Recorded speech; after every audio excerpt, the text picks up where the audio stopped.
Hello, friend, and welcome to Inside the Dark. Thank you for joining me. A married couple returning to Alabama from California made a detour to visit Tucson, Arizona. A detour that proved to be deadly. 32-year-old Jacob Couch and his wife Kristen were making their way home to Alabama from California when they stopped over in Tucson for a visit. Reports say that they visited California to spend some time seeing places they wanted to see and to begin trying to heal after they lost a baby to stillbirth in 2024. They were mourning, and they needed a breath of fresh air so they could begin their long road to healing. But when they got off the bus in Tucson and waited at the bus stop, they were approached by a psycho who started screaming at them and making them uncomfortable. So Jacob began collecting their belongings to leave the bus stop when, his wife said, he was attacked by the crazy. She said the man swung and hit Jacob in the back of the neck with a hatchet. She said he hit him so hard, he was nearly decapitated. Jacob was rushed to the hospital in critical condition, where medical personnel rushed to save his life. New at 9, we are learning more tonight about the man attacked with a hatchet at a bus stop in downtown Tucson last weekend. I sat down with his wife, who witnessed the brutal crime, to talk about the journey they were on that took the most horrific and unexpected turn. Kristen and her husband, Jacob Couch, have spent the last several months in Los Angeles, grieving and processing the loss of their son, Brooks, who died shortly after birth in May of last year. It was just a very intimate thing, losing our son. The couple was heading back home to Alabama to be with their daughters, 15-year-old Ella and 13-year-old Grayson. And we were coming home because we just couldn't get it together. We just needed our family. But a detour to downtown Tucson would turn Kristen's world upside down again. I just don't, I'm still in shock. Kristen was sitting next to Jacob at this bus stop on the corner of 6th and Broadway when he was hit in the back of the neck with a hatchet by a stranger. Seeing your husband get almost decapitated and being the only one to help, it's hard. Kristen spoke with us outside of Banner UMC. Inside, the love of her life for over 11 years is in the ICU on life support. He's not expected to survive his injuries. He had such a big heart and he cared for everybody. We asked the family how they want the world to remember Jacob. He was a very non-confrontational person. He wasn't aggressive. He was kind. He was so kind. My brother is a sweet, sweet person. He had never hurt a soul. He would literally give the shirt off his back if you needed it. Kristen says this about their trip, which was meant to help two wounded hearts. We got to do a lot of the things that we wanted to do. I'm glad that we did, but it makes me wish we never left home. A 25-year-old Daniel Michael has been identified as the suspect in this brutal attack. He's been charged with 2 counts of aggravated assault. Homicide charges are expected. Right now, his bond is set at $1 million.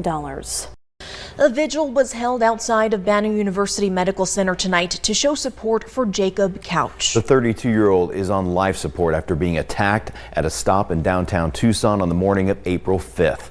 13 News reporter Ashley Bowerman is joining us now live in studio. And Ashley, you got an update on Jacob's condition from the family who was at tonight's vigil. I did, Dan and Mary. Jacob has been on life support in the ICU for nearly 2 weeks now after he was hit in the back of the neck with what is believed to be a hatchet by a stranger at a bus stop at 6th and Broadway. He and his wife Kristen were visiting the city on their way back home to Alabama after a trip to Los Angeles. The family who was at tonight's vigil says Jacob has been able to open his eyes but is not able to move his body right now. They know he has suffered brain damage but are waiting to determine its severity. They say they have found a doctor who will be able to provide a second opinion. Kristen is not losing hope. Ever since he's been here, he has not been on full life support, and he's still not. He still has brain activity. We're just not sure how much that is and, what his future looks like. But we are hopeful, and through prayer, we believe miracles can happen. Kristen saying miracles can happen. It was a heartwarming scene tonight as a group of community members gathered outside Banner UMC to rally behind Jacob and the entire Couch family. The brutal and senseless act of violence has touched a lot of people in our area who want to be by the family's side as they go through the unimaginable. It broke my heart to hear something so demonic, something so horrible to happen to people that were coming to visit, not even to really visit, but just to make their way back home. And something like that dark happening in our city just really broke my heart. We are told that the organizer of the vigil tonight has even provided housing for some family members. The family saying that all of this support shown to them has made them feel like they don't have to make any rushed decisions. 25-year-old Daniel Michael has been identified as the suspect in this brutal attack. He's been charged with 2 counts of aggravated assault. Homicide charges are expected. Right now, his bond is set at $1 million. The family of the victim of a brutal attack in Tucson is speaking out tonight. 32-year-old Jacob Couch died after being attacked by a man with a hatchet at a streetcar stop. Ashley Bowerman has the latest tonight. His daughter is never going to get to see her father again. My mother will never get to see her son again, and I will never get to talk to my brother again. For what? For nothing. Nothing at all. Luke Couch is still coming to terms with the shocking and heartbreaking reality that his older brother Jacob is gone. Jacob died after suffering a severe injury to the back of his neck after being attacked with what is believed to be a hatchet in broad daylight at this streetcar stop on the corner of 6th and Broadway in downtown Tucson. It doesn't seem real, but I know that it's real life, and so you just really put one foot in front of the other and just do what you can, and it's about all you can do. For nearly 2 weeks, Jacob fought for his life at Banner University Medical Center. Luke says things took a turn when his oxygen levels plummeted. They were using a bag to help his lungs inflate, and they just told us his heart gave out. Luke says Jacob took his last breath just minutes after the Tucson community held a vigil outside the hospital. I would like to think that my brother saw that, we were going to be all right, and that's whenever he went on to be with the Lord. He says they are now making arrangements to bring Jacob's body back home to the small town of Arab, Alabama, where he will be laid to rest next to his father. Jacob and his wife, Kristen, were only making a detour in downtown Tucson on their journey back home after a months-long trip to Los Angeles, a trip that was meant to help the couple grieve the loss of their son Brooks, who was stillborn in May of last year. Luke says they have some peace knowing the two are reunited. He was loved by so many, and I know he's so happy to see Brooks. Moving forward, he says they're going to try their best to return to some sense of normalcy. They plan to do everything in their power to make sure Jacob's accused killer, now facing a first-degree murder charge, can never harm anyone else. We will definitely be back in Tucson for all the court appearances and anything that is asked or required of us to make sure that this doesn't happen to anyone else and no one else has to go through this, and to make sure that my brother gets justice. The man charged for attacking an Alabama man in downtown Tucson with a hatchet is now facing a murder charge after the victim passed away in the hospital last night. And this is Jacob Couch, just 32. He had been on life support for nearly 2 weeks after being struck from behind in the neck with a hatchet while waiting at a bus stop near 6th Avenue and Broadway. He was with his wife, and the couple were moving from California back to Alabama after their sudden loss of their newborn baby. This morning, Daniel Michael, the man police arrested for the attack, appearing in court to receive the enhanced charge of first-degree murder. Please state your name. Daniel Michael. Mr. Michael, this is the time for your initial appearance. You are here this morning on charges of first-degree murder. Does the state wish to be heard further? Your Honor, this is murder. Enough said. Well, Michael is being held in jail on $1 million bond. Our News 4 Tucson's chief investigative reporter, Cora Steinleiter, has been covering this tragic case from the beginning and has more on how the community is responding.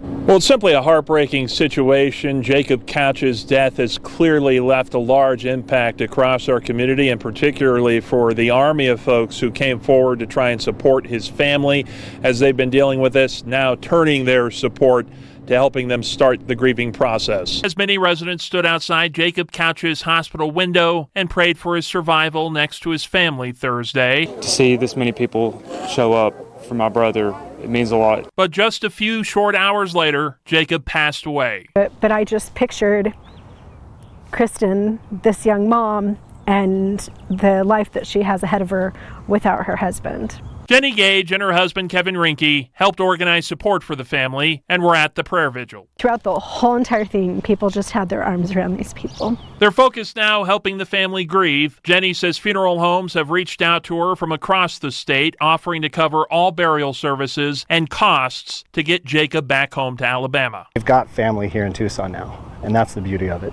We reached out to Jacob's family. They weren't ready to do an interview at this time, but here's how Jacob's wife, Kristen, and his little brother, Luke, described him just a few days before he passed away. Jacob was a kind person with a good heart, and he cared about people. Had the greatest heart. He was the best big brother, the best protector. Luke says he wants swift justice for his brother, making sure the suspect, Daniel Michael, stays behind bars. I don't want him to ever be able to do this again, and I don't want another family to ever have to go through what we've went through with my brother. According to Tucson Police Department data, there were 16 homicides this time last year. Now, after Jacob Couch's death, there are 19 this year. I reached out to Mayor Regina Romero for comment about Couch's death, as well as to do an interview with me about the overall issue of violent crime trending upwards. A spokesperson for her says she will not do an interview with me because she does not want to jeopardize this investigation, even though my request was broad. We'll keep you updated as this case continues to develop. Charges have been upgraded for the suspect in a brutal hatchet attack in downtown Tucson. 25-year-old Daniel Michael is now facing a murder charge after 32-year-old Jacob Couch died from his injuries. Michael appeared in court today on a first-degree murder charge. A judge set his bond at $1 million. He's accused of hitting Jacob Couch in the neck with a hatchet while he and his wife Kristen sat at a streetcar stop earlier this month. The family of Jacob Couch is now making plans to bring him back home to Alabama, where he will be laid to rest. His brother Luke spoke with me today. He says the family is still finding it incredibly hard to believe that they are now planning for a funeral. His daughter is never going to get to see her father again. My mother will never get to see her son again, and I will never get to talk to my brother again. For what? For nothing. Nothing at all.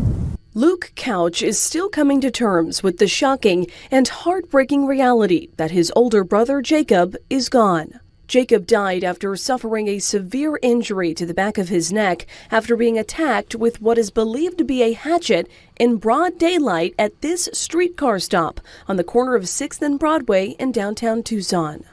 It doesn't seem real, but I know that it's real life, and so you just really put one foot in front of the other and just do what you can, you know, and it's about all you can do. Luke says the family was not in the hospital room when he passed. They had just left the vigil to head to dinner to get their mind off of things. We spoke with many nurses that have told us that this happens regularly. If somebody gets the moment where they're without their family, they feel like they're more at peace to pass on. He says they are now making arrangements to bring Jacob's body back home to the small town of Arab, Alabama, where he will be laid to rest next to his father. Jacob and his wife, Kristen, were only making a detour in downtown Tucson on their journey back home after a months-long trip to Los Angeles, a trip that was meant to help the couple grieve the loss of their son Brooks, who was stillborn in May of last year. Luke says they have some peace knowing the two are reunited. He was loved by so many, and I know he's so happy to see Brooks.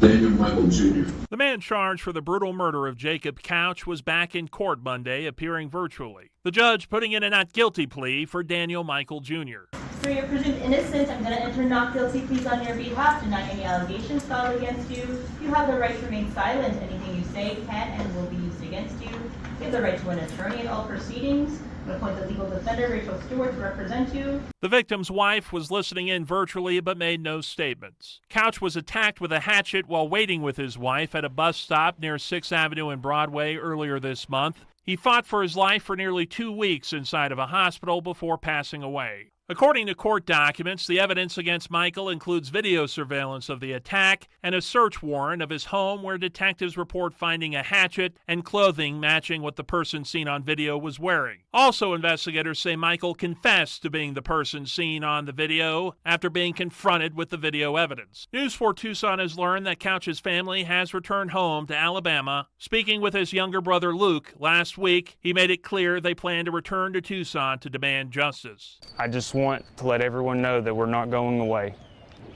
I made a promise to my brother whenever he was in that hospital bed that I would make sure that he got justice. Thank you for joining me for this episode of Inside the Dark. Take care, and don't forget to like this video and subscribe to my channel, where I'll be waiting to take you back inside the dark.